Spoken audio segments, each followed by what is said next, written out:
as distance, would soon become an attraction neither of them could deny. If this story touched your heart, subscribe to the channel, leave a like, and become a member for early access to upcoming stories. And if you felt it was truly worth listening to, also click the super thanks button. Your gesture makes all the difference and helps us continue bringing stories that move you. The Harrington mansion breathed silence that night. The thick, almost solid silence that seemed to press against the Victorian wallpapered walls and fill every corner of the endless hallways. Candles in silver candelabras flickered, casting dancing shadows that climbed the marble staircases like ghosts of unspoken expectations. The air smelled of white lilies, hundreds of them brought especially for the wedding, mingled with the woody aroma of expensive cigars and the floral perfume that still clung to Savannah's wedding dress. She stood before the tall mirror in the bridal suite, watching her own reflection as if looking at a stranger. The ivory silk dress still embraced her body, heavy with meanings she hadn't chosen to carry. Her fingers trembled as she unbuttoned one by one the small pearl buttons down the back. Each movement was slow, hesitant, as if undoing the dress would also dismantle the last protection she still had. On the other side of the carved mahogany double doors, Maxwell Harrington waited. She could feel his presence, intense, magnetic, impossible to ignore. They had married just 6 hours earlier, in a grand ceremony that brought together two of the most influential families on the East Coast. But between them, between Savannah Claire Winters and Maxwell Harrington, there was only unfamiliarity and fear. She knew his reputation. Everyone did. Maxwell was the type of man people whispered about in tea rooms and formal dinners. Intense, unpredictable, obsessed with his passions, whether they were sculpture, metalworking, or, as some sharper tongues claimed, women. There were stories about his explosive temper, about how he hammered metal in the forge through entire nights when something disturbed him, about how his dark eyes could burn through a person, reading secrets she didn't even know she was keeping. And now, Savannah was his wife. The door opened with a soft click. She turned abruptly, her heart racing against her ribs like a bird trapped in a cage too small. Maxwell entered, closing the door behind him with a calm that contrasted brutally with the chaos she felt inside. He had removed his jacket, his loosened tie hanging slack around the collar of his white shirt. The sleeves were rolled up to his elbows, revealing forearms marked by small scars, reminders of years working with fire and metal. Their eyes met, dark brown against light green, storm against spring. "Savannah," he said, and there was something in the way he pronounced her name, slow, almost reverent, that made her skin prickle. It wasn't just a word. It was a question, a silent investigation. She stepped back half a pace, the dress still partially buttoned, her bare shoulders exposed to the soft candlelight. "Maxwell, Her voice failed. How to explain? How to put into words the fear of giving herself to a stranger, no matter how many vows had been exchanged before an altar? He moved closer, not quickly. Nothing about his movements was rushed. Each step was measured, controlled, as if he were acutely aware of the effect he had. His scent arrived first, leather, something slightly metallic mixed with sandalwood, and a warm note that was uniquely his. Masculine, unsettling. "How you're trembling," Maxwell observed, stopping just inches from her, close enough for her to feel the heat radiating from his body, far enough not to completely invade her space. "I can't," Savannah whispered, and then the words began to pour out, breaking the dam she had built throughout the day. "I can't just give myself like this. Not without—" Her eyes filled with tears she desperately tried to hold back. "Not without love, Maxwell. I know this is an arrangement. I know our families expected this, but I can't do this without feeling something real." The silence that followed was absolute. She expected anger.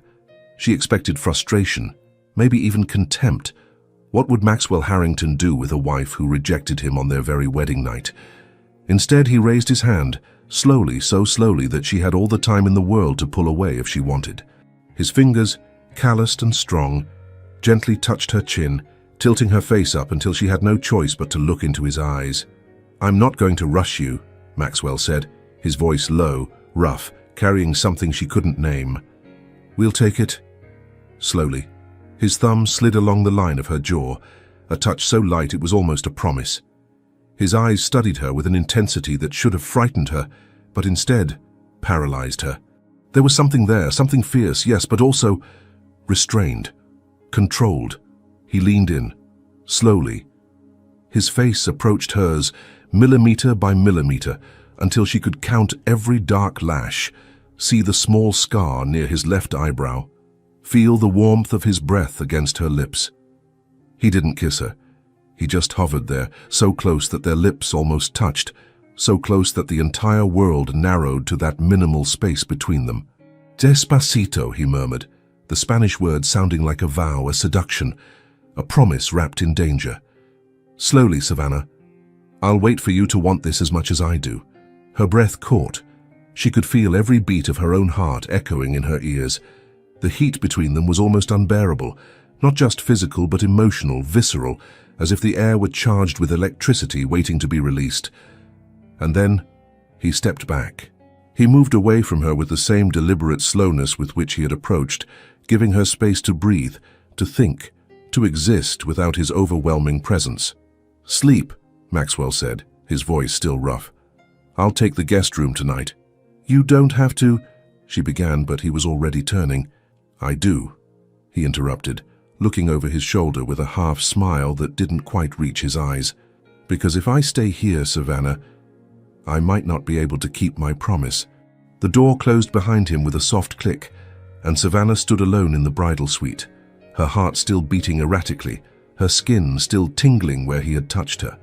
She brought her fingers to her lips, to the place where his breath had brushed against hers, and for the first time that impossible night, she felt something beyond fear. She felt curiosity, desire, and the burning question that would accompany her until dawn: who really was Maxwell Harrington? The days following the wedding night were marked by a strange dance, two bodies orbiting each other without ever fully touching, like planets caught in each other's gravity, but maintaining enough distance not to collide. Savannah found refuge in the old greenhouse at the back of the Harrington property. It was a place forgotten by time, with glass panes fogged by humidity and a dark green iron structure corroded in spots. No one came here anymore. The plants had been abandoned years ago, since Maxwell's grandmother's death, and most had either wilted or grown wild without direction. But for Savannah, this place was perfect.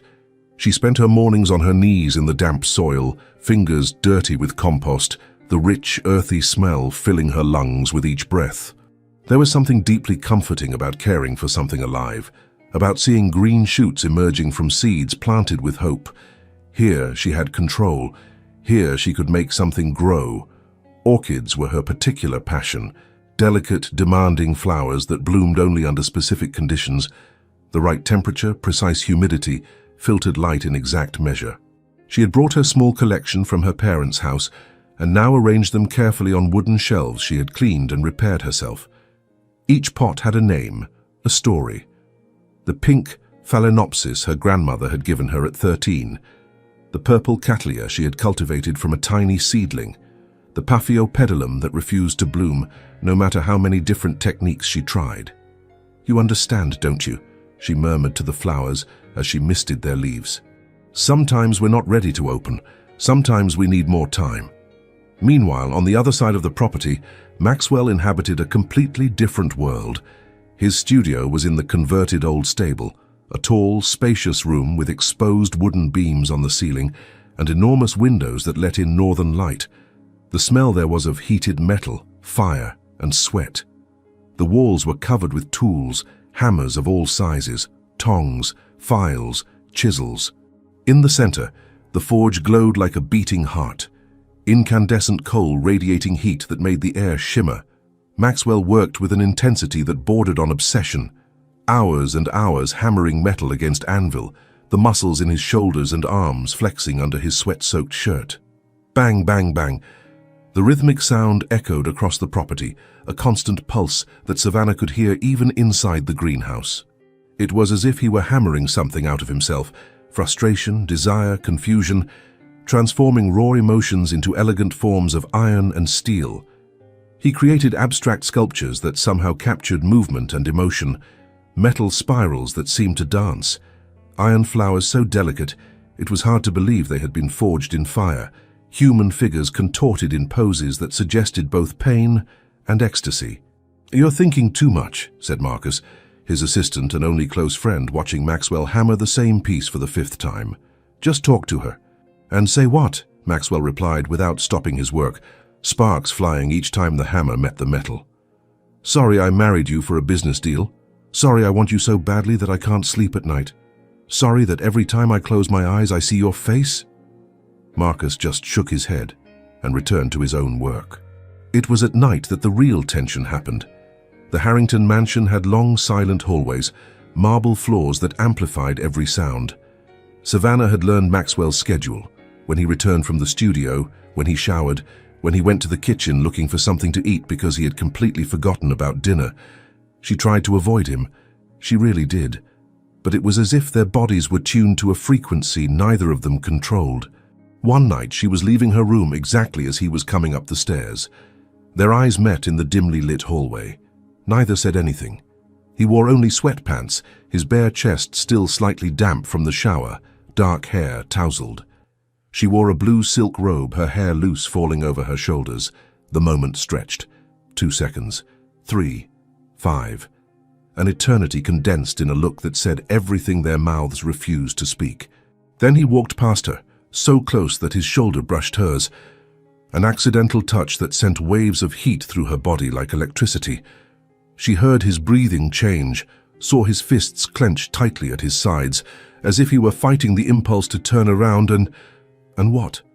She didn't know, didn't want to know, not yet. Another night, he found her in the library. Savannah was curled up in a leather armchair near the fireplace, lost in a book about orchid hybridization.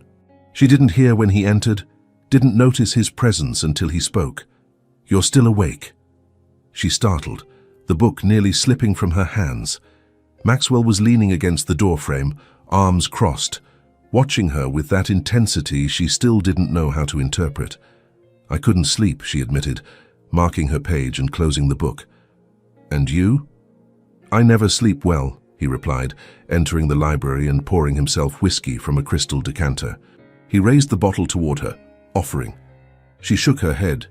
He sat in the opposite armchair, separated from her only by the coffee table, too close, too far. The fireplace crackled between them, casting shadows that danced across his face, making him even more enigmatic.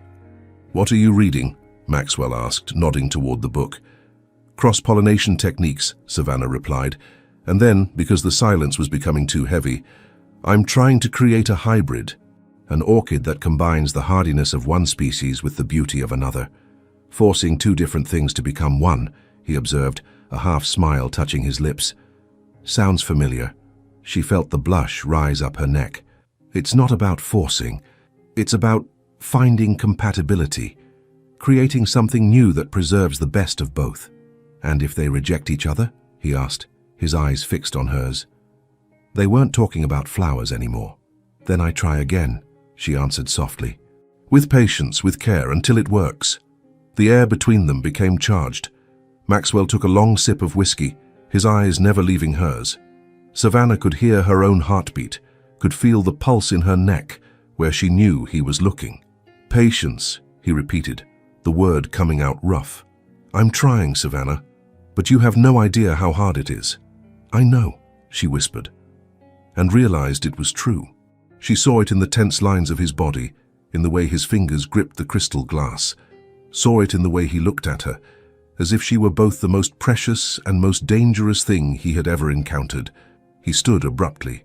"I should go." "Maxwell." She didn't know what she was going to say, didn't know if she should ask him to stay or thank him for leaving. But as he passed her chair, his hand brushed her shoulder, just for a second, just the lightest of touches. But it was enough to ignite every nerve in her body. The door closed behind him, and Savannah was left alone with the dying fire and the growing certainty that this careful distance they maintained from each other couldn't last forever. Something between them was growing, slow, inevitable, like an orchid that had finally found the right conditions to bloom. It was during a quiet breakfast, 3 weeks after the wedding, that everything began to change. Savannah sat at the long dining room table, the same one where dozens of Harringtons had taken their meals over generations. Morning light streamed through the tall windows, illuminating the fine porcelain and polished silverware. She nibbled at a piece of toast without much interest, her eyes scanning the pages of an auction catalogue that had arrived in the mail. Maxwell entered, hair still damp from his shower, wearing a white linen shirt and dark trousers. He had started having breakfast with her in recent weeks, a silent habit neither commented on, but both seemed to value. These were the only moments of the day when they shared the same space without the dangerous electricity that charged their nighttime encounters. "Good morning," he murmured, pouring himself coffee from the silver pot. "Good morning," she replied, turning a page of the catalogue. He sat in the chair beside her, not at the opposite end of the table as would be expected, but close enough that she could smell his aftershave, something citrus mixed with cedar. "What's that?" Maxwell asked, nodding toward the catalogue with his cup. "A rare book auction in London," Savannah explained, a touch of enthusiasm entering her voice for the first time.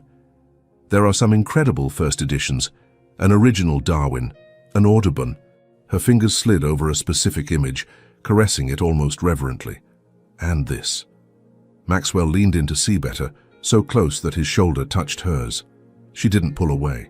"The genus Orchidaceae, a complete study," he read aloud. 1847. What's special about it?" Savannah's eyes lit up. "It's the definitive work on orchids from the 19th century. The author, Dr. Edmund Whitmore, spent 30 years traveling the world, documenting every species he found. There are hand-drawn botanical illustrations, detailed habitat descriptions. It's practically a Bible for anyone who works seriously with orchids." She sighed, closing the catalogue. "I've been looking for a copy for years, but it's extremely rare. Only 200 copies were printed, and most are in museums or private collections. Why don't you bid on it?" Maxwell asked, studying her face with that intensity she was beginning to recognize, as if he were memorizing every detail, every expression. Savannah gave a short laugh. "Did you see the starting bid? £15,000, and it'll go much higher. I can't justify spending that much on a book, even if it is—" She stopped, biting her lower lip. "It's just a dream anyway." Maxwell said nothing, just took a sip of coffee, but Savannah felt his gaze linger on her for a few more seconds before he returned to his own plate. The conversation shifted to other trivial subjects: the weather, his plans for the day in the studio, her mention that some of the greenhouses needed repairs. It was a familiar dance now, this careful exchange of words that never went too deep, that never touched the true abyss of unspoken things that existed between them. 3 weeks passed. Savannah completely forgot about the conversation about the book. It was a rainy Thursday afternoon when the delivery arrived. Savannah was in the greenhouse, as always, transplanting a particularly delicate Vanda orchid, when she heard the distant doorbell of the mansion. She didn't think much of it. Mail and deliveries arrived constantly for the Harringtons. But then, Mrs. Thornton, the silver-haired housekeeper who ran the house with military efficiency, appeared at the greenhouse door with a peculiar expression on her face. "Mrs. Harrington," she said, and Savannah still startled every time she heard that name applied to her. "There's a package for you. It arrived from England, registered and insured." She paused meaningfully. "It appears to be something valuable." Savannah frowned, wiping her dirt-stained hands on her apron as she followed Mrs. Thornton back to the mansion. She hadn't ordered anything from England. Maybe it was something from her mother, some belated wedding gift. The box was in the living room, large and rectangular, wrapped in brown paper and covered with stamps and customs labels. Her name was written in black ink, Mrs. Savannah Harrington. With trembling hands, and not understanding why, she began to open the package. Layers of tissue paper, bubble wrap, and then finally, emerging like an archaeological treasure being unearthed. "Oh my God," Savannah whispered, her hands flying to cover her mouth. It was the book, the genus Orchidaceae, a complete study. The dark green leather binding was surprisingly well preserved, the gilt edges still gleaming. She opened it reverently, the smell of ancient pages and century-old ink rising to meet her. The illustrations were even more breathtaking in person. Vibrant watercolors showing orchids in extraordinary detail, every stamen, every petal, every root rendered with scientific precision and artistic beauty. Her hands shook so badly she nearly dropped the book. Tears began streaming down her face unbidden, blurring her vision. "Mrs. Harrington," Mrs. Thornton asked, concerned, "are you all right?" Savannah couldn't speak. There was a small card between the pages. She pulled it out with trembling fingers and read the words written in strong, decisive handwriting she recognized immediately. "For the woman who understands that some things can't be forced. They just need the right conditions to bloom. M." "How did he—" Savannah began, but her voice failed. "How did he get this?" It was then that she heard footsteps on the stairs. She turned to see Maxwell coming down, still wearing his work clothes from the studio.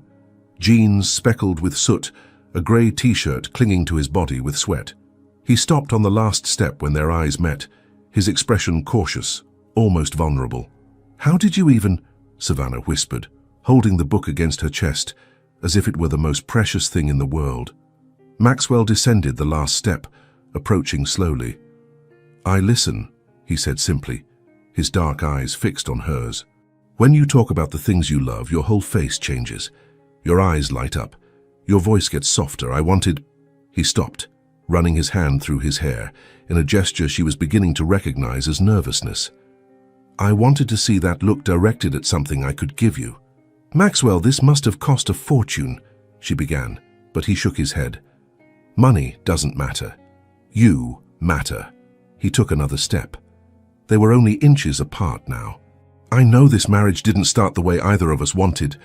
I know you're scared of me, of this, of us, but Savannah—" His hand rose, hesitant, before gently touching her face, his thumb wiping a tear from her cheek. "I want you to be happy here.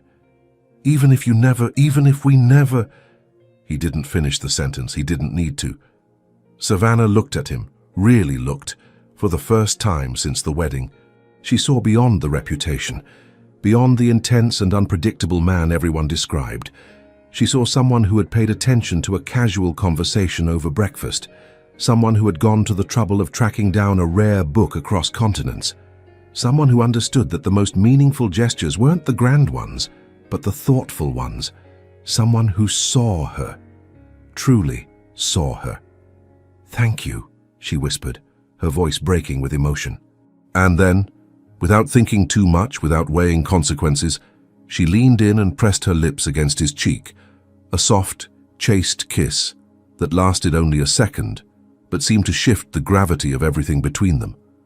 When she pulled back, she saw the expression on Maxwell's face, surprise, hope, and something more intense, more profound, that made her heart race. "Read it," he said, his voice rough. "And then, maybe, tell me about your favorite species. I want to understand what you see in them." Savannah nodded, unable to form words, watching him climb the stairs back to his room.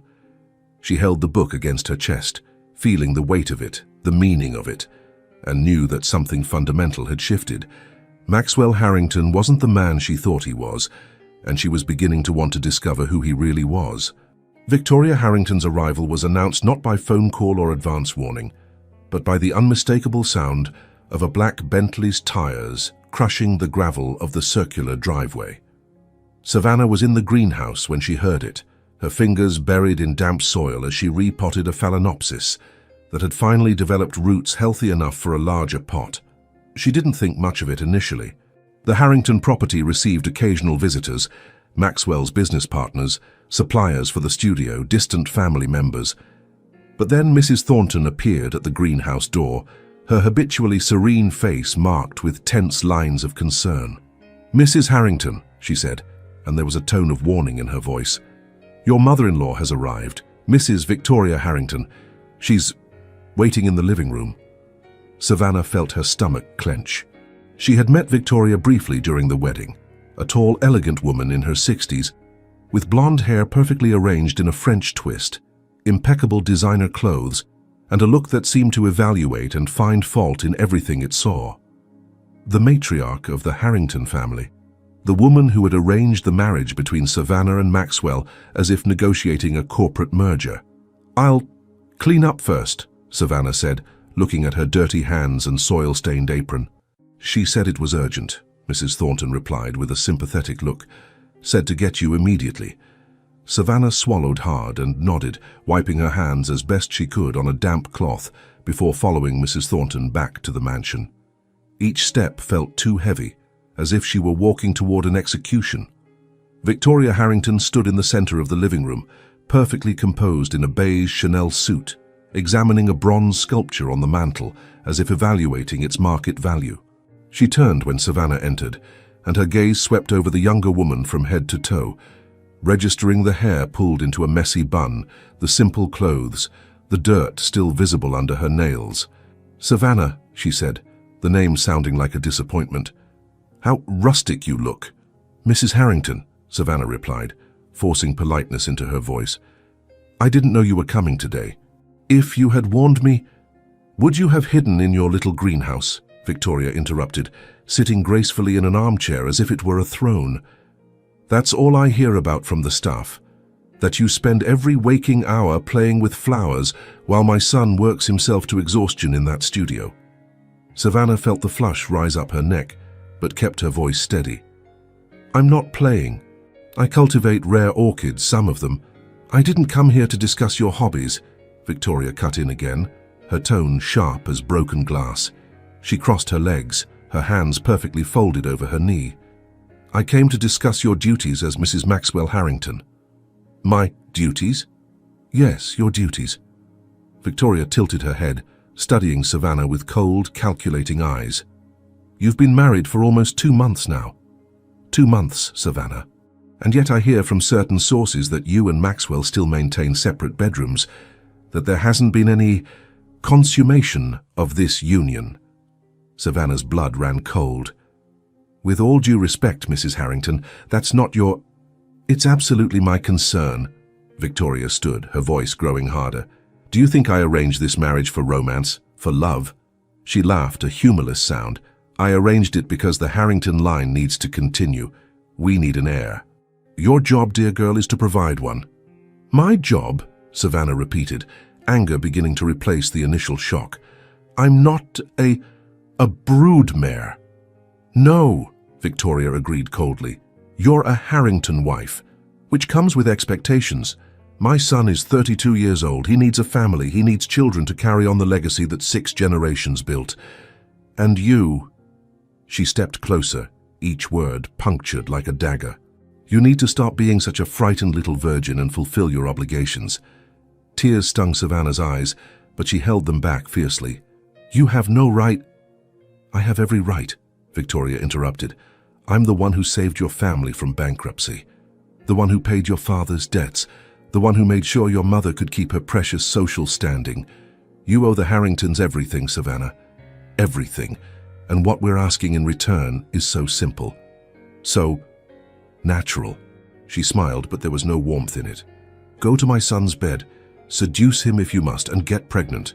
We need a Harrington heir. The sooner, the better. Get out." The voice came from the doorway, deep, lethal, carrying a fury so controlled it was more frightening than any shout. Maxwell stood in the threshold, still wearing his studio clothes, dark jeans and a black t-shirt stained with soot. His hair was disheveled, probably from running his hands through it repeatedly, but it was his eyes that made Victoria take a step back. Dark eyes burning with an intensity Savannah had never seen before. "Maxwell," Victoria began, recovering her composure, "I was just having a conversation with your wife about treating her like property." Maxwell entered the room, and there was something predatory in his movements. He positioned himself between Savannah and his mother, a physical shield. "About humiliating her, about reducing our marriage to— What, a breeding contract?" "Don't be dramatic," Victoria replied, but her voice had lost some of its earlier confidence. "I'm simply stating facts. The Harrington family needs—" "The Harrington family," Maxwell interrupted, his voice low and dangerous, "doesn't need anything. You need. You and your obsession with legacy and heirs and maintaining appearances." He took another step closer to his mother, and Victoria instinctively backed away. "But let me make something very clear, Mother. Savannah and I are getting to know each other." He paused, letting the words hang in the air like smoke. Slowly. The word was spoken with such intention, such weight, that Victoria blinked, momentarily speechless. "And if we decide to have children, it will be our decision, our choice. Not on your timeline. Not to satisfy your ridiculous expectations." Maxwell crossed his arms, his posture absolutely unyielding. "Now get out of my house." "Your house?"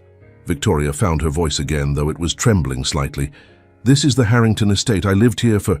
And now it's mine," Maxwell cut her off. "Mine and Savannah's. And you're not welcome here unless you can treat my wife with the respect she deserves." The silence that followed was absolute. Savannah could hear her own heartbeat, could see the vein pulsing in Victoria's temple, could feel the tension radiating from Maxwell in almost palpable waves. Victoria grabbed her Hermes bag from the side table, her movement stiff with contained anger. "You'll regret this," she said quietly, but there was no real conviction in her voice. "Both of you." "The only thing I regret," Maxwell replied, "is not protecting Savannah from you sooner." Victoria left, her high heels echoing against the marble like gunshots. The front door closed with enough force to make the paintings on the walls tremble. And then there was only silence. Maxwell remained with his back to Savannah for a long moment, his shoulders tense, his hands clenched into fists at his sides. She could see his breathing, deep, controlled, as if he were fighting to calm the storm inside him. "Maxwell," she said softly. He turned, and the expression on his face made her heart squeeze. There was anger there still, yes, but also something more vulnerable. Concern. Even fear. "How much did you hear?" she asked. "Enough." His jaw tightened. "Too much." Savannah took a step toward him, closing the distance they always maintained. "Thank you," she whispered, for defending me." "You shouldn't have to be defended," Maxwell replied, his voice rough. "Not in your own home, not from my own mother." He ran his hands over his face, looking suddenly exhausted. "I'm sorry, Savannah. For her, for this whole situation, for everything. It's not your fault." "Isn't it?" He laughed, a bitter sound. "I agreed to this marriage. I let my mother orchestrate everything. I turned you into..." He didn't finish the sentence, shaking his head. Savannah reached out, hesitant, before gently touching his arm. It was the first time she had initiated physical contact beyond that kiss on the cheek. "You also stood up for me. You told her that we're getting to know each other." She paused, a small smile touching her lips. Slowly, Maxwell's eyes met hers, and she saw something soften in them. Something warm and intense and completely focused on her. "Yeah," he said quietly, "slowly, because that's what you need. And what you need," his hand covered hers, still resting on his arm, "is more important than what anyone else wants. Including me." Their touch, skin against skin, warmth against warmth, lasted only a few seconds before Savannah pulled away. But it was enough to shift something between them. When she returned to the greenhouse later, her hands were still trembling. But not from humiliation or fear, from something completely different. 3 days after the confrontation with Victoria, Maxwell appeared at the greenhouse for the first time. Savannah was on her knees on a rubber mat, leaning over a low workbench where she had spread out gardening tools, terracotta pots, and a particularly stubborn cattleya that refused to adapt to its new substrate. Her hands worked with delicate precision, removing dead roots, examining each part of the plant like a surgeon studying a patient. She didn't hear the greenhouse door open, didn't notice his presence until his shadow fell across the workbench, blocking the filtered light coming through the fogged glass. "You're completely absorbed," Maxwell said, his voice low but clear in the greenhouse silence. Savannah startled, nearly knocking over the pot. "Maxwell, I didn't... You never come here." "I know." He took a few steps inside, hands in his pockets, looking around with genuine curiosity. "I wanted to see your world, the place where you spend all your time." His eyes traveled over the shelves full of orchids in various stages of growth, the misting systems, the grow lights carefully positioned. "It's like a sanctuary." "It is," she admitted, standing and wiping her hands on her apron. It's the only place where I feel in control. Maxwell nodded slowly, as if he understood more than she'd said. He approached a phalaenopsis in full bloom, white petals with a delicate yellow center. "Can I?" he asked, extending his hand. "You can touch it," Savannah said. "They're not as fragile as they look." He touched a petal with his index finger so gently he barely moved it. "Soft," he murmured, "like silk." His eyes met hers. "You have hands that create beauty, just like me. Only, your medium is alive." Savannah felt the flush rise up her cheeks. "What you create is art. What I do is just also art," Maxwell interrupted firmly. "Don't diminish it. There's artistry in knowing exactly what each living thing needs, in coaxing beauty from something that would wither without your care." The silence that followed wasn't uncomfortable. It was charged, yes, but in a different way, like static electricity before a storm. "I want to show you something," Maxwell said suddenly. "In my studio. Will you come?" Savannah hesitated. She had never entered Maxwell's studio. It was his sacred space, just as the greenhouse was hers, parallel worlds they inhabited separately. "Please," he added, and there was something vulnerable in the word. "I want you to see what I do, to understand." She nodded, removing her apron and following him across the property to the converted old stable. The afternoon sun cast long shadows across the stone path, and she was hyper-aware of his proximity, the way their steps synchronized, how his arm occasionally brushed against hers. The studio door creaked as it opened, revealing the space she had only glimpsed from afar. The smell of metal and fire was more intense here, mixed with something oily and earthy. The forge in the center still radiated residual heat, coals glowing faintly.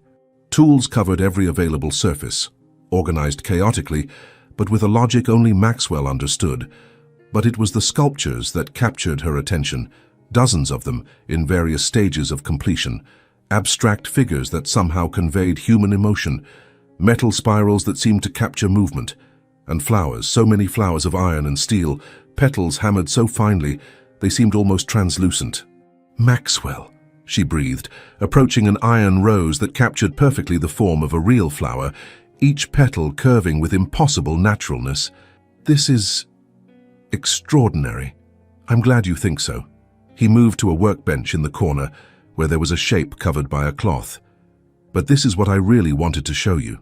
He removed the cloth, revealing a block of wet clay, sculpting tools organized beside it. "I want to teach you something, if you're willing." "Teach me what?" "To sculpt." His eyes met hers, intense and serious. "You work with your hands to create. I want to show you how I work with mine." Savannah approached slowly, studying the clay. It was dark gray, smooth, waiting to be molded. "I don't know anything about sculpting. You know about form, about coaxing beauty from raw material." Maxwell was behind her now, so close she could feel his warmth against her back. "It's not so different." He took her hands, gently giving her time to pull away if she wanted, and guided them to the clay. The material was cold and damp against her palms, sliding under her fingers. "Close your eyes," Maxwell whispered, his voice too close to her ear, his warm breath making the hairs on her neck stand up. Savannah obeyed, darkness enveloping her vision, making every other sensation exponentially more intense. Maxwell's hands covered hers, his fingers interlacing with hers, guiding her. "Feel the clay," he murmured, his voice reverberating through her body where her back pressed against his chest. "It responds to pressure, to heat, to intention." He moved her hands over the clay, molding, pressing, creating depressions and elevations. His fingers were strong but surprisingly gentle, teaching hers to feel the material, to understand how it yielded and resisted. "How you can feel it transforming," he continued, his mouth so close to her ear that his lips lightly brushed the sensitive skin. "Under your touch, becoming something new, something that didn't exist before." Savannah could barely breathe. Every nerve ending in her body was on fire. She could feel every inch where his body touched hers, his chest against her back, his arms around hers, his thighs almost touching hers. The world had narrowed to this point of contact, to this intimate dance of hands over clay and synchronized breaths. "Maxwell," she whispered, her voice trembling. "I know," he replied, and she could hear the same tremor in his voice. "I feel it too." Their hands continued moving together, creating nameless forms, curves and hollows that followed no conscious design, but somehow felt perfect. His breath was warm against her neck, accelerating in sync with hers. "Open your eyes," Maxwell murmured. Savannah obeyed, blinking to adjust to the light. What they had created together was abstract, a form that suggested movement, emotion, union. It wasn't beautiful in the traditional sense, but it was honest. Raw. She turned, still within the circle of his arms, and suddenly their faces were inches apart. So close she could see golden flecks in his dark eyes, could count every lash, could feel every breath against her lips. Time stopped. The world went silent. There was only this, only the two of them, suspended in a moment of pure possibility. Maxwell raised a hand, still covered in clay, and touched her face, leaving a wet, cold mark on her cheek. His eyes asked a silent question, and for the first time, Savannah didn't pull away, didn't say no. Just waited, her heart pounding so hard she was certain he could hear it. But then Maxwell stepped back. Just one step, but it was enough to break the spell. "Not yet," he said, his voice rough with effort. Not until you're sure, absolutely sure." Savannah didn't trust her voice to respond. She just nodded, touching the place on her face where the clay had marked her skin, where his fingers had left their impression. As she walked back to the mansion minutes later, her hands still trembling, one truth crystallized in her mind with absolute clarity. She was no longer afraid of Maxwell Harrington. She was beginning to desire him, deeply, dangerously, and that frightened her much more. Ryan Alcott's arrival was like a stone thrown into still waters, creating ripples that expanded in ever-widening circles, disturbing the fragile peace that Savannah and Maxwell had built. It was a Saturday afternoon when he appeared, driving a bright red convertible that seemed ridiculously out of place on the austere Harrington property.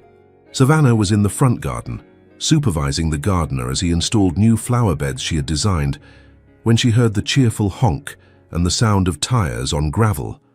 She turned, shielding her eyes from the sun, and her heart sank when she recognized the driver. "Savvy!" Ryan shouted, jumping from the car with the irrepressible energy she remembered all too well. He was exactly as he'd always been, perfectly tousled blonde hair, toothpaste commercial smile, wearing expensive casual clothes that looked deliberately careless. "I can't believe I finally found you." "Ryan," she said, forcing politeness into her voice as he approached, "what are you doing here?" "What am I doing here?" He laughed, that easy, confident laugh that used to make other girls sigh. "I've been trying to reach you for weeks. Your number changed, your parents wouldn't tell me where you were, and then I heard through the grapevine that you got married." He paused dramatically, looking around the property. "To a Harrington, no less. Savvy, you dark horse, you." Savannah felt the flush of discomfort rise up her neck. Ryan Alcott had been part of her social circle before the marriage, son of a wealthy family, always showing up at parties and charity events. He had flirted with her for years, never taking no for an answer, always assuming she'd eventually give in to his persistent charm. "Ryan, I really don't think it's appropriate for you to be here." "Oh, come on," he interrupted, flashing that smile that probably worked on most women. "We're old friends, I just wanted to see how you're doing. Make sure this Harrington guy is treating you right." He leaned closer, lowering his voice conspiratorially. "I heard he's kind of intense, temperamental. You know I always worried about you." "I'm fine," Savannah said firmly, stepping back to create distance. "More than fine, and Maxwell is what?" The voice came from behind her, low, dangerous, carrying something that made the temperature drop several degrees. Savannah turned to see Maxwell walking toward them from the studio, still wearing jeans and a black t-shirt stained with soot. His hair was disheveled, probably from running his hands through it while working. But it was his eyes that made Savannah's stomach clench, dark, intense, fixed on Ryan with an expression she'd never seen before. Jealousy, pure and undisguised. "Maxwell," she began. But he walked past her without looking, positioning himself between her and Ryan like a physical shield. "Who are you?" Maxwell asked, and though his voice was calm, There was an undercurrent of threat in it. Ryan, either very brave or very stupid, extended his hand with that confident smile still on his face. "Ryan Alcott, old friend of Savannah's. I was just in the area and thought I'd stop by to say hello." "No, you weren't," Maxwell cut him off, ignoring the extended hand. "You tracked down my wife's address and showed up uninvited. That's not being in the area. That's stalking." "Maxwell," Savannah protested, mortified. "That's an overreaction." "Is it?" Maxwell finally looked at her, and the intensity in his eyes silenced her. "You told him to leave. I heard you, and yet he's still here." Ryan raised his hands in a placating gesture, though the arrogance was still there beneath the surface. "Look, man, I don't want any trouble. Just wanted to check on an old friend." "She doesn't need you to check on her," Maxwell interrupted, taking another step closer to Ryan, using his height and physical presence to intimidate. "She has me for that. Her husband." "Right," Ryan said slowly, finally reading the situation. "The husband. Got it." He looked over Maxwell's shoulder at Savannah. "Savvy if you ever need anything." "She won't," Maxwell cut in again, "because she has plans. With me, every night, starting tonight." His eyes bore into Ryan. "And every night after that. So whatever you were hoping for, forget it." The silence that followed was charged with palpable tension. Savannah could feel the anger radiating from Maxwell in waves, could see the way his fists clenched at his sides, as if he were fighting the urge to do something far more physical. "I should go," Ryan finally said, backing toward his car. "Good to see you, Savvy. Congrats on the marriage." They watched in silence as he got into the convertible and drove away, tires spitting gravel in his haste to leave. The moment the car disappeared from view, Savannah turned on Maxwell, anger replacing shock. "What the hell was that?" she demanded, crossing her arms. "Me protecting you from a guy who clearly can't accept that you're not interested," Maxwell replied, his jaw still tight. "Protecting me?" Savannah gave a humorless laugh. "You embarrassed me. You treated Ryan like I was your property." "He was hitting on you," Maxwell exploded, finally letting the anger leak out. "Right in front of our house, and you were being too polite, too accommodating."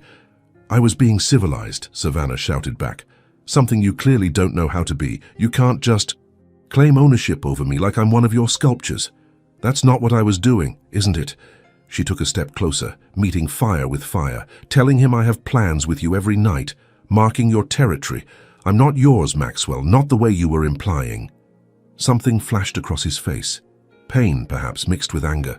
"You're right," he said, his voice dropping dangerously low. "You're not mine. Because even after everything, after the book, after the greenhouse, after the studio, you still pull back every time I get too close. You still flinch when I touch you.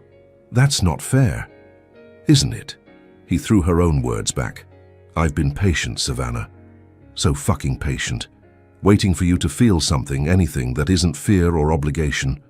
Watching you light up when you talk about flowers but shut down every time I try to get closer. And then this guy shows up flirting with you, acting like he has some kind of claim." "He doesn't," Savannah interrupted, tears of frustration stinging her eyes. "But neither do you, not really. This marriage was arranged, remember? Neither of us chose this." "I chose to try," Maxwell said, his voice breaking slightly. "I chose to respect your pace.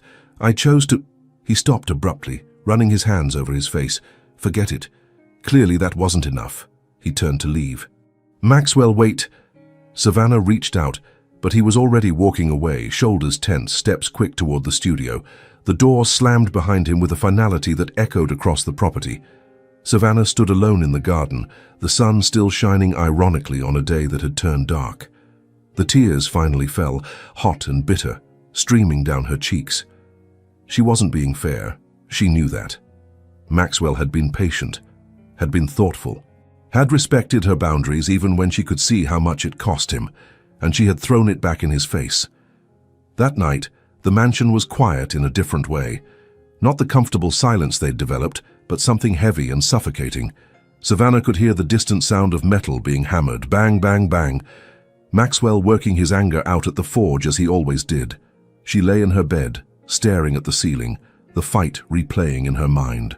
His words echoed, "I chose to try." Clearly that wasn't enough.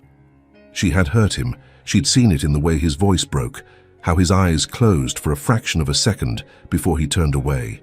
And for the first time since the wedding, Savannah asked herself, what did she really want? Did she want to continue this careful dance of closeness and distance? Or was she ready to take the next step? The sound of metal being hammered continued late into the night, a lonely, furious pulse that seemed to ask the same question she couldn't answer.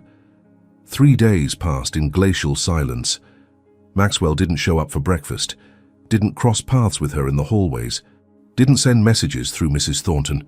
It was as if he had withdrawn completely, taking refuge in the studio where the constant sound of metal being worked became the melancholic soundtrack of the mansion.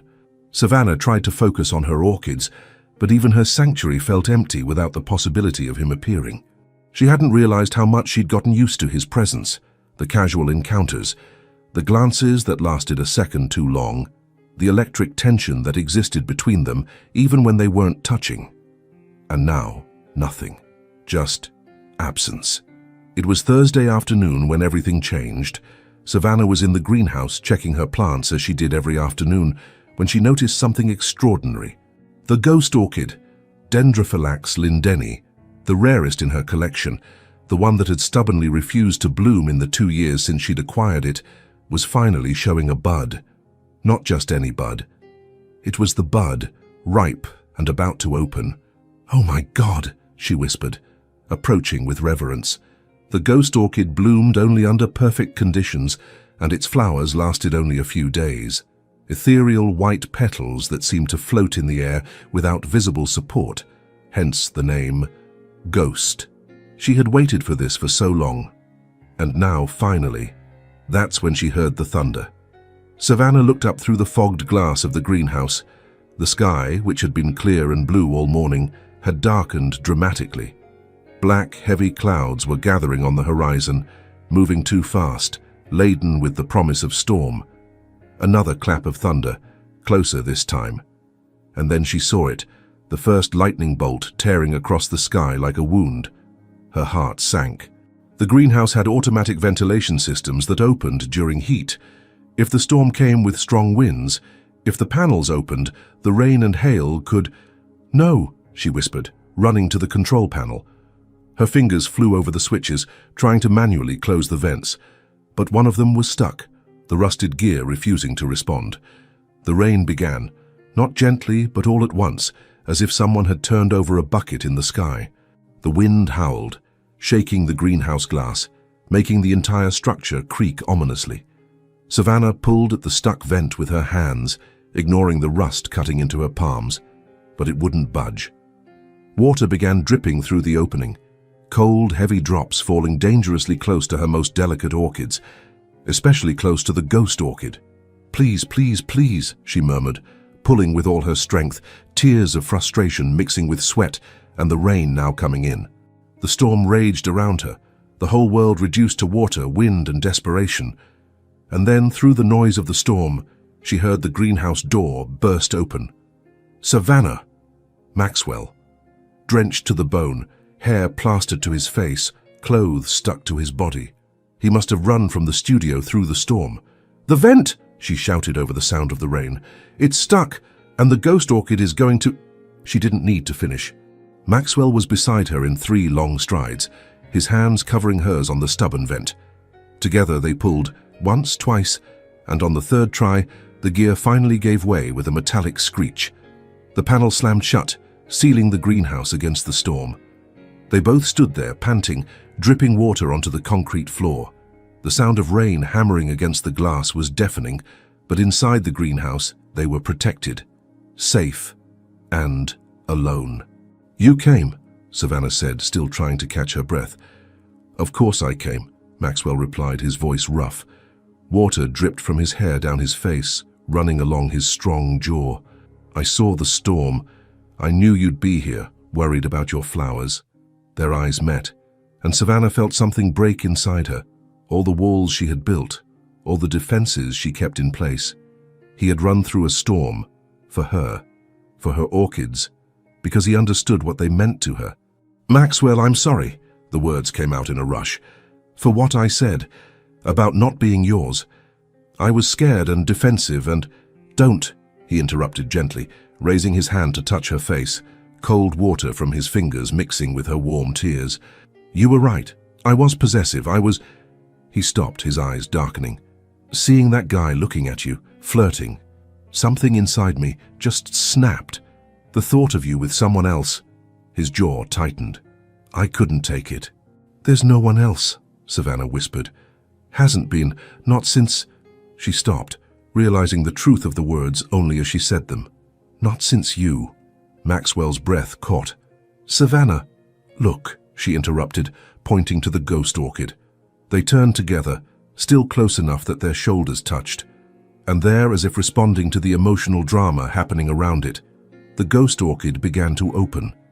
It was like watching a miracle in slow motion, the pure white petals unfolding, revealing the delicate center. The perfume, sweet, musky, hypnotic, filled the humid air of the greenhouse, mixing with the smell of rain and earth and something indefinable that was only theirs. It's blooming, Savannah breathed, amazed. After 2 years, it's finally blooming. Some things can't be forced, Maxwell said quietly, his eyes not on the flower but on her. They just need the right conditions, the right moment. Savannah turned to look at him, and what she saw in his face took the air from her lungs. It wasn't just desire, though that was there, burning and undeniable. It was something deeper, more frightening, more real. I get it now, she whispered. Get what? Why you waited? Why you were so patient? Her hands moved to his face, fingers tracing the strong line of his jaw. Because this needs to be real, needs to be chosen, not forced, not rushed. Savannah. Her name on his lips was a prayer, a question, a plea. And then, for the first time, she was the one who closed the distance. Her lips met his, soft at first, tentative, like the first petal of a flower opening. But then Maxwell responded, his hands sliding to her waist, pulling her closer, and the kiss deepened, changed, transformed into something urgent and necessary. She could taste the rain on his lips, could feel the heat of his body through the soaked clothes, could hear the low sound he made when she pressed against him. Her hands moved up to his wet hair, fingers tangling in the dark strands, holding him close as the kiss continued, not gentle now but hungry, as if they were trying to make up for all the days of distance, all the nights of repressed desire. Maxwell's hands slid down her back, down to her waist, fingers digging in slightly through the damp fabric. He turned her, pressing her gently against the workbench, and she arched against him, every point of contact sending sparks through her body. God, Savannah, he murmured against her lips, his voice wrecked. I've wanted, I've needed, I know, she whispered back. I know. Me too. The kiss deepened even more. Their tongues met, teasing, exploring, learning the taste of each other. His hands slid under her wet shirt, calloused palms against the soft skin of her back, and she shivered. Not from cold, not from fear, but from pure desire. Outside, the storm continued, rain hammering against the glass, thunder echoing like the heartbeat of the sky. But inside the greenhouse, wrapped in the perfume of the ghost orchid and each other's warmth, it was just them. Finally, completely.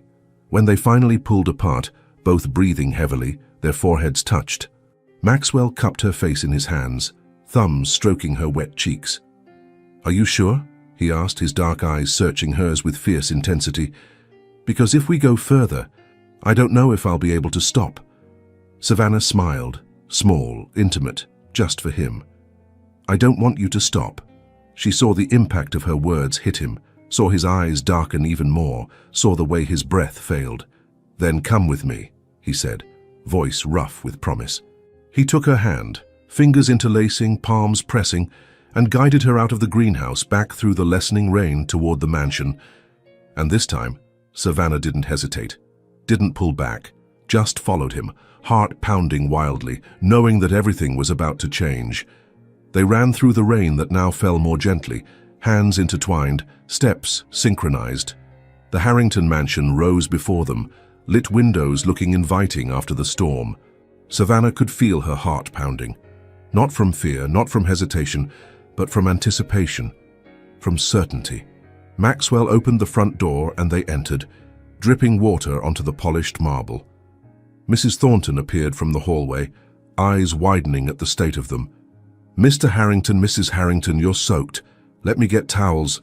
"We're fine, Mrs. Thornton," Maxwell said, his voice rough but firm. His eyes never left Savannah. "Actually, we don't want to be disturbed." For the rest of the night, the housekeeper understood immediately, a small smile touching her lips. "Of course, sir. I'll make sure of it." She disappeared discreetly, and then it was just silence. Just Savannah and Maxwell in the grand entrance hall, water dripping from them. The tension between them so palpable the air seemed to vibrate. "Savannah," Maxwell said quietly, taking a step closer. "Last chance. If you want to go back, if you need more time." She silenced him by placing her fingers over his lips. "I'm done waiting," she whispered. "I'm done being scared. I want this. I want you." Something broke inside him. She could see it, the last strip of careful control disintegrating. His eyes darkened, burning with an intensity that set every nerve in her body alight. He picked her up without warning, one arm under her knees, the other supporting her back. Savannah let out a small cry of surprise, her hands automatically circling his neck. "Maxwell." "I've waited long enough to carry you across this threshold," he murmured, beginning to climb the wide staircase toward the second floor, not letting the moment pass. She laughed, a genuine sound of joy that echoed through the empty hall. He carried her through the familiar corridors, past her room, until they reached the bridal suite that had remained untouched since that first night, weeks ago. Maxwell pushed the door open with his shoulder, entering and kicking it closed behind them. He set her gently on her feet, but didn't release her, one hand still at her waist, the other rising to comb through her wet hair. "You're shaking," he observed, concern crossing his face. "Not from cold," Savannah admitted. "From anticipation." A slow, dangerously seductive smile spread across his face. "Good," he murmured, leaning down to press a soft kiss to her forehead. "Because I planned to make this worth every second you waited." His hands found the hem of her wet shirt, fingers brushing the exposed skin of her waist. "Can I?" he asked, always giving her choice, always making sure. "Yes," she whispered. He lifted the shirt slowly, reverently, revealing inch by inch of pale skin. When the fabric passed over her head, he let it fall to the floor without looking. His eyes were fixed on her, on the curve of her shoulders, the line of her neck, the way she trembled under his gaze. "Beautiful," Maxwell breathed. "So fucking beautiful." Savannah felt the blush spread across her chest, but didn't pull away. Instead, with hands trembling only slightly, she reached for the button of his wet shirt. "Your turn." He stood still, letting her work, watching her face as she unbuttoned each button slowly. When she finished, she pushed the shirt from his broad shoulders, revealing the body she had only glimpsed before, muscles defined by physical work at the forge, bronzed skin marked with small scars that told stories of hot iron and sharp metal. Her fingers traced a particular scar near his heart. How did this happen? "Distracted," Maxwell admitted, capturing her hand and bringing it to his lips. "Thinking about you when I should have been paying attention to molten metal." He kissed each of her fingers. "You've been distracting me since the moment I saw you." He guided her gently toward the enormous bed, the same one where they had separated that first night. But now everything was different. Now it was choice. It was desire. It was love, even if neither had said the words yet. Maxwell sat on the edge of the bed, pulling her to stand between his legs.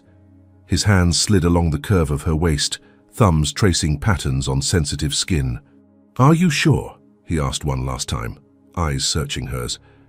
"Absolutely sure," Savannah answered by leaning down and capturing his lips in a kiss that left no doubt. Deep, urgent, full of promise. Her hands slid over his shoulders, fingers exploring every muscle, every line of his body she had wanted to touch for weeks. Maxwell groaned against her mouth, hands tightening on her waist, before sliding down to the waist of her wet pants. "These need to go," he murmured against her lips. With efficient but gentle movements, he removed the rest of her wet clothes, revealing her completely. Savannah felt a pulse of vulnerability, but the way he looked at her, with something close to reverence to adoration, made any insecurity disappear. "Perfect," he whispered, laying her gently on the bed, covering her body with his. "You're perfect." His weight on her was delicious, solid, warm, real. She arched against him, feeling every inch where their bodies touched. Her hands explored his back, feeling the muscles flex under her fingers. Maxwell kissed a slow path from her mouth to her jaw, down her neck. Each kiss was a promise, each touch a discovery. When his lips found the sensitive spot where her neck met her shoulder, she arched, a low sound escaping her throat. "I love that sound," he murmured against her skin, smiling against it. "Want to hear it again?" His hands, calloused but surprisingly gentle, explored her body with reverence. Tracing curves, memorizing every inch, learning what made her tremble, what made her sigh, what made her say his name in a broken whisper. "Maxwell," Savannah whispered, her own hands sliding down the broad expanse of his back. "Please, please what?" he asked, lifting his head to look at her. His eyes were dark, burning with desire, but also with tenderness. "Tell me what you need." "You," she said simply. "Just you." He captured her lips again, the kiss deepening as finally they joined completely. Savannah felt a moment of discomfort that quickly transformed into something different, something complete, something right. Maxwell stayed still, trembling with the effort of control, allowing her to adjust. "Okay?" he asked, voice strained. "Yes," she breathed, moving her hips experimentally. "Yes, please move."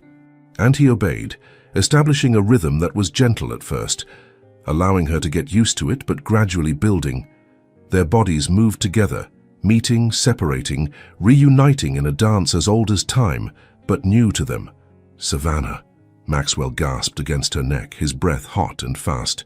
"God, you feel—" I know," she whispered, holding him closer, her fingers digging into his back. "I know." The pleasure built in waves, slow at first, then faster, more intense until Savannah felt something breaking inside her, waves of sensation washing through her entire body. She cried out his name, clinging to him like an anchor as the world came apart and reassembled itself.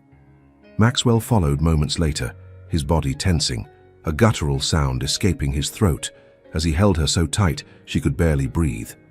But she didn't care. She wanted to be this close. She wanted to feel his heart beating against hers. She wanted this moment etched in her memory forever.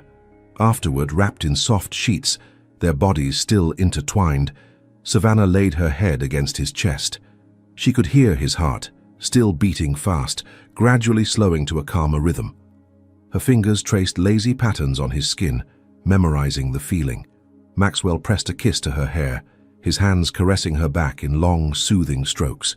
"I've loved you for so long, Savannah," he confessed quietly, the vulnerability in his voice making her look up. "Since before the wedding, since I saw you at that charity gala a year ago.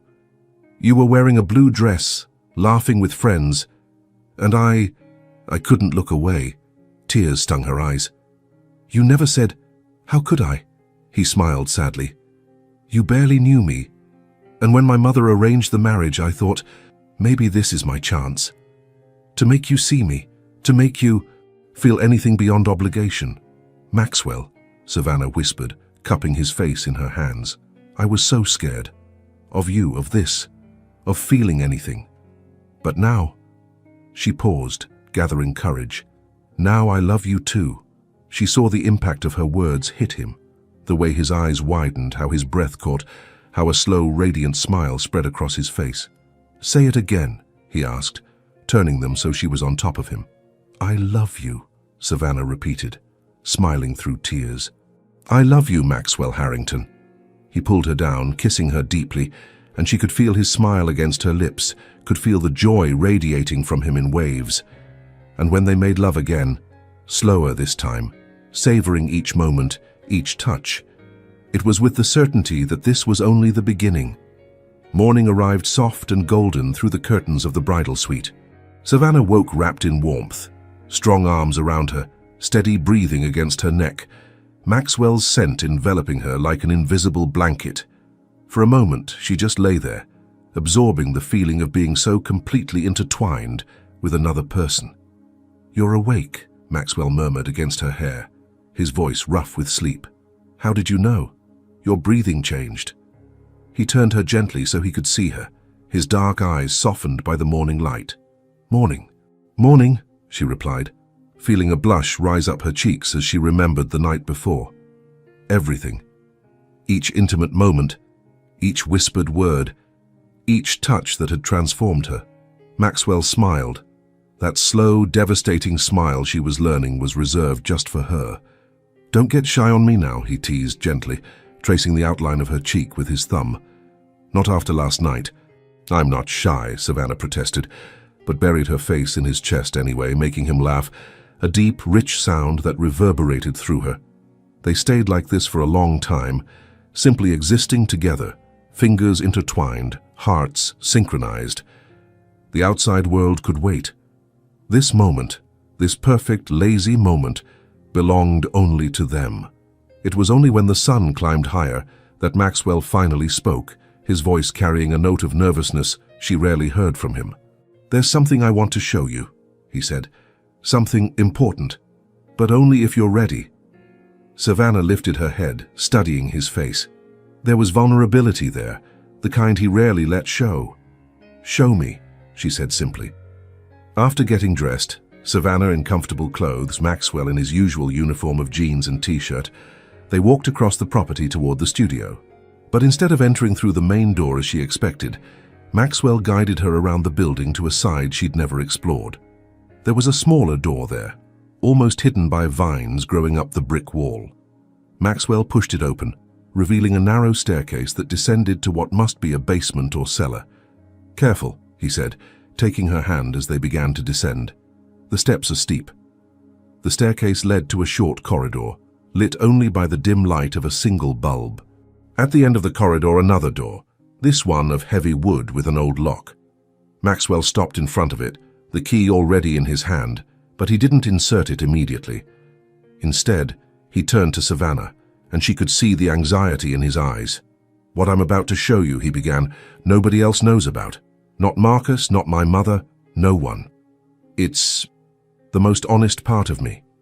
The part I guard because—" He stopped, searching for words. "Because it's where I keep everything I can't say out loud." "Maxwell," Savannah said gently, squeezing his hand, "you don't have to—" "I want to," he interrupted. "I need to. Because if we're doing this, if we're really building something together, I want you to see all of me.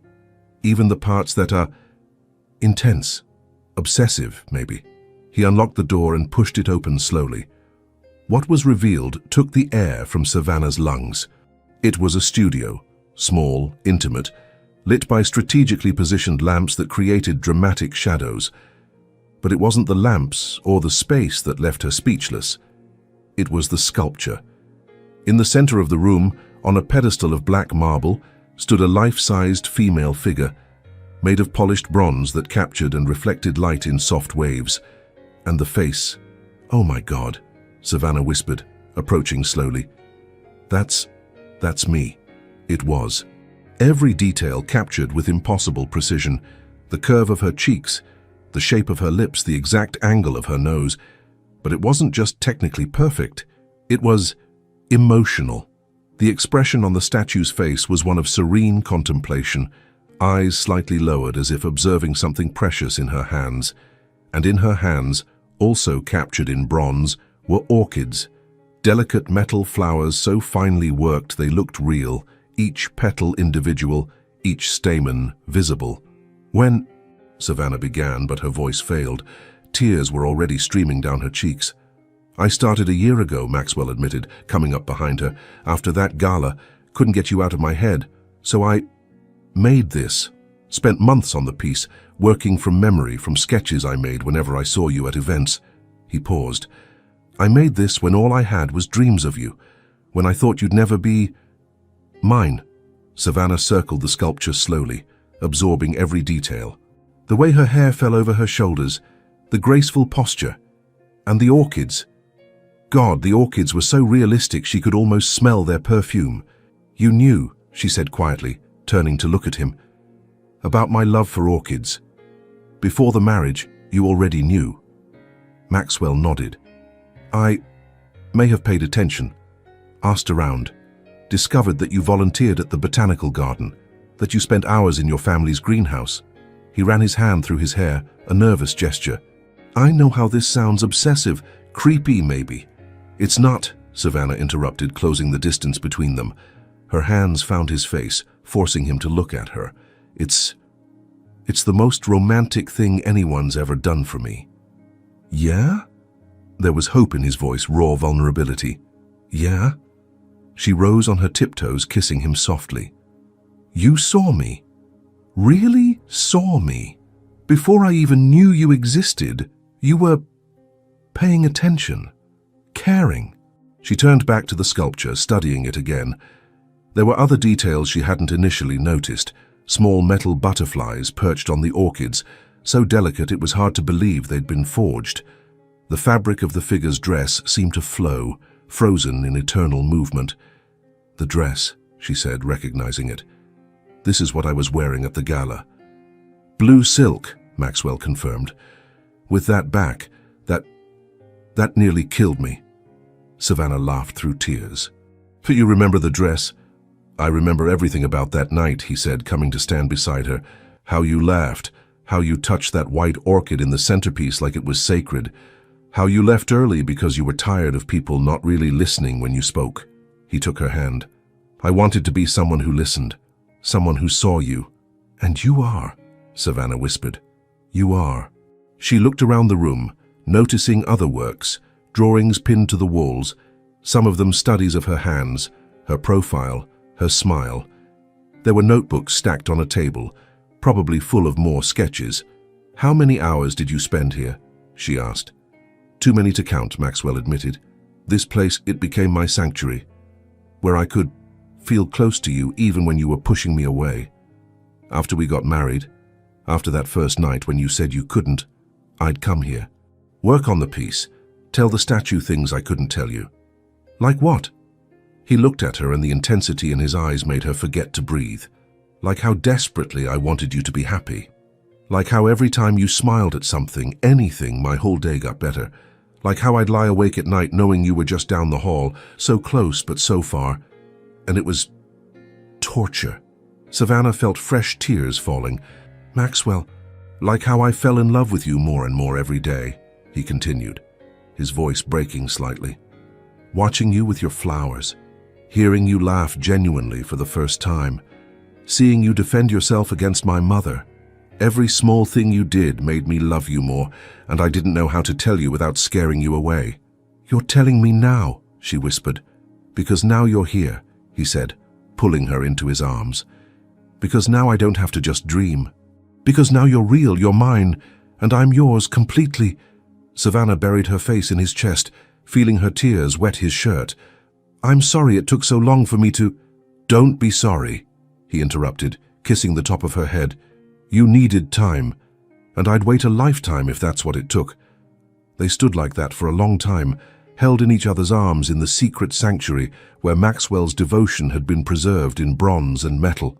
The sculpture watched serenely, silent witness to a love that had begun as a dream and was now gloriously, perfectly real. "Can I—" Savannah began hesitantly. "Can I come here sometimes? To see her? Me? This place is yours now," Maxwell said. "Everything I am, everything I have, it's all yours, Savannah, always was. You just didn't know it yet." She looked up, capturing his lips in a kiss that communicated everything words couldn't: gratitude, love, admiration, and the promise that she would never again doubt how deeply she was loved. When they finally left the secret studio, climbing back up to daylight, something fundamental had changed.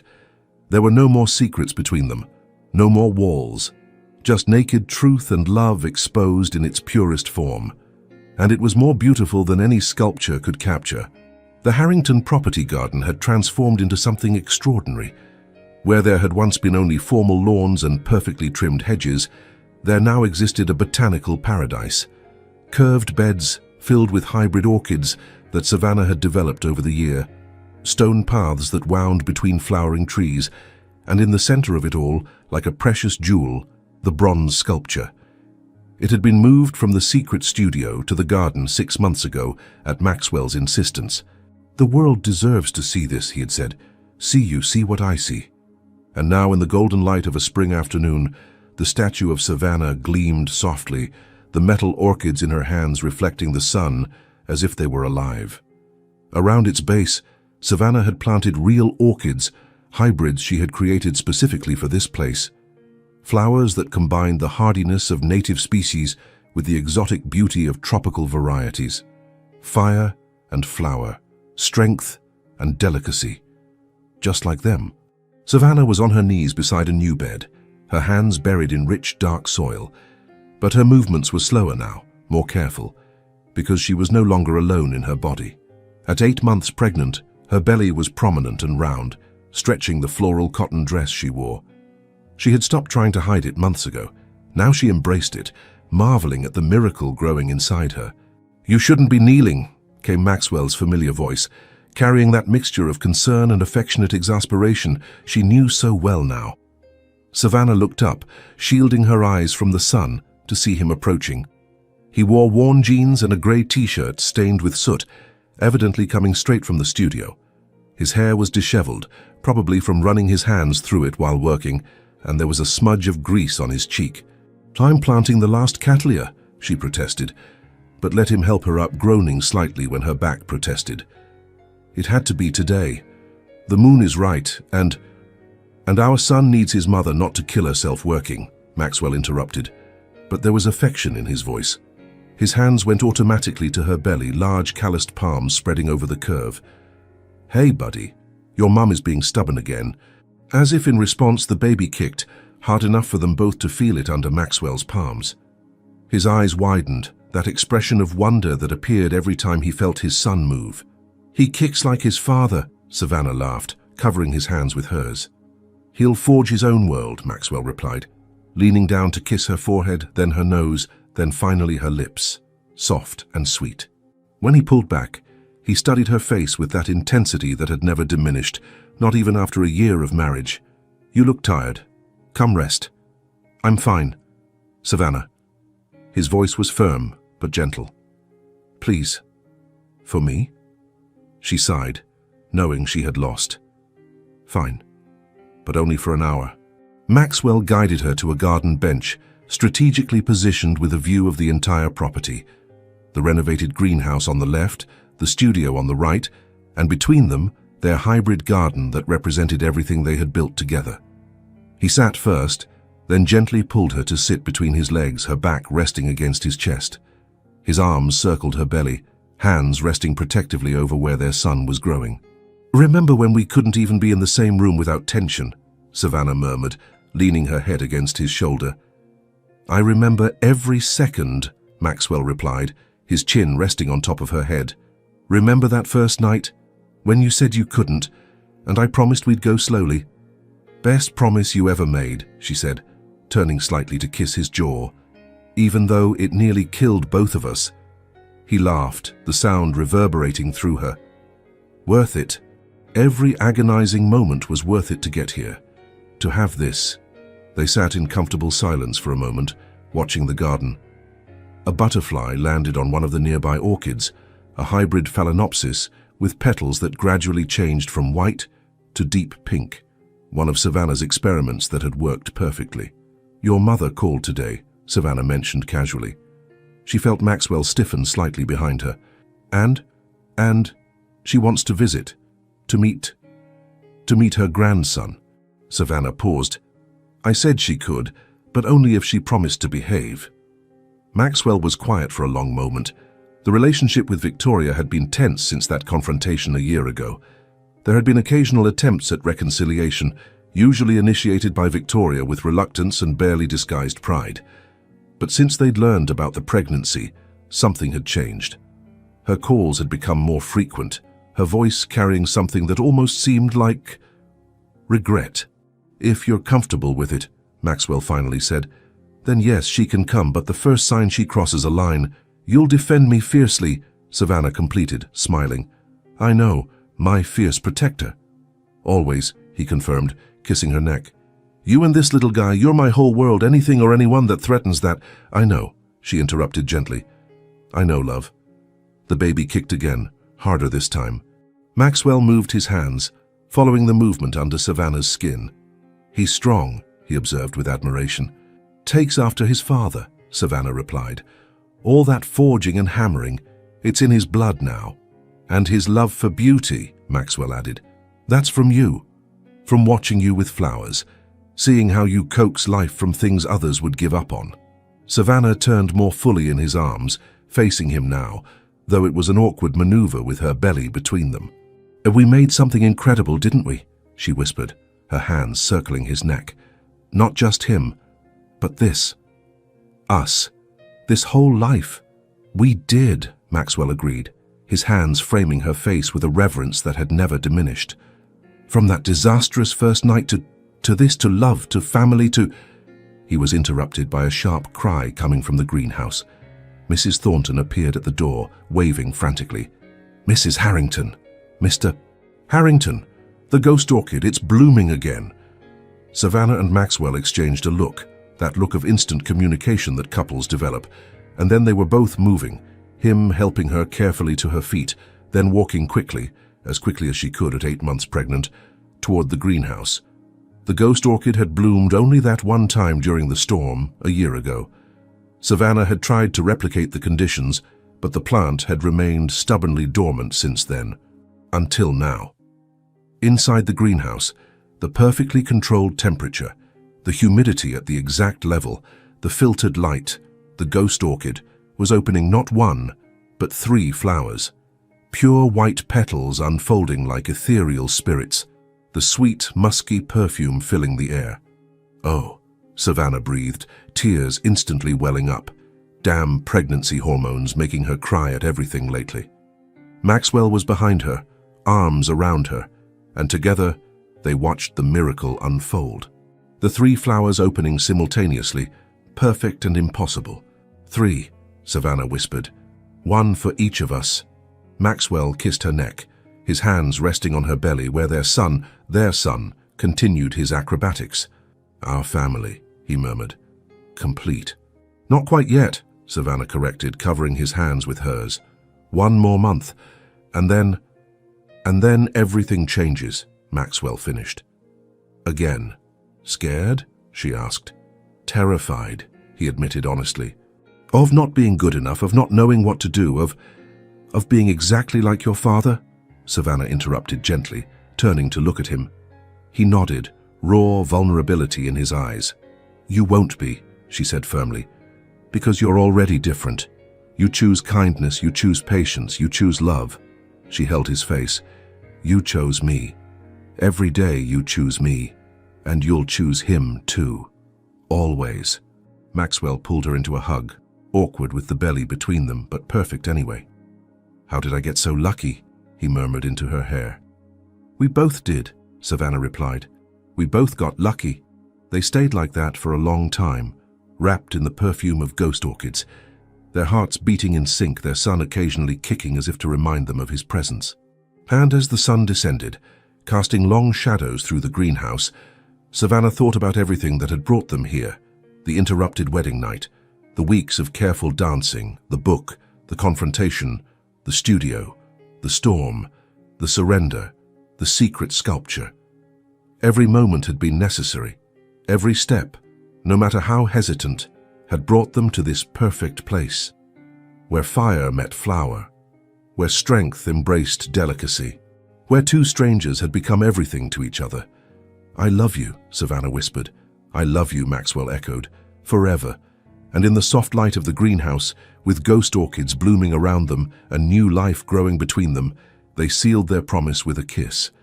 A beginning disguised as an ending, a family forged slowly, with patience and love. Perfect in its imperfection, theirs, completely theirs. Sometimes the most beautiful stories don't begin with love at first sight.